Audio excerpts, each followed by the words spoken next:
If you consistently overeat, then you're more prone to develop certain health problems as well. So there are many things that people do that are acts of violence that are normally not thought of as acts of violence. So the thing about violence is that it's very broad. It's much more than just me assaulting someone or injuring someone or killing someone. It's a much broader concept. I'm reminded of what the scripture says. It says sin is lawlessness. And of course, breaking the law, the assumption is that you have committed a violent act if you break the law. And so I want to say again that people who are mentally ill are much more prone to be the victims of violence rather than the perpetrators. And as I said before, there are many other factors that contribute to violent behavior other than just mental illness.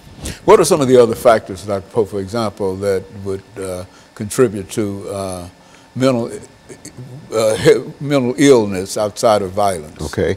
Well, I want to make a few comments about factors that puts a person at risk of committing a violent act. For example, if a person has a past history of violence, that puts a person at risk of committing a violent act. Whether the person is mentally ill or not. If a person is a substance abuser, as we said earlier, that puts a person at risk of committing a violent act, whether that person is mentally ill or not. If a person has a personality disorder, that is a typical pattern of interacting with other people that's usually maladaptive, such as a paranoid personality disorder, such as a borderline personality disorder, and almost any other type of personality disorder puts one at risk of being violent. Now, especially if the personality disorder also involves another mental disorder, then that puts that person at fairly high risk of engaging in some type of violent behavior. Another factor that increases the risk of violence is excessive stress. Especially the stress of being homeless, the stress of being divorced, the stress of losing a loved one due to death. These are the stress of unemployment.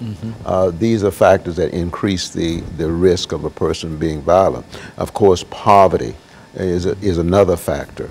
So these are some of the other factors that puts one at risk of engaging in a violent act, whether that person is mentally ill or not.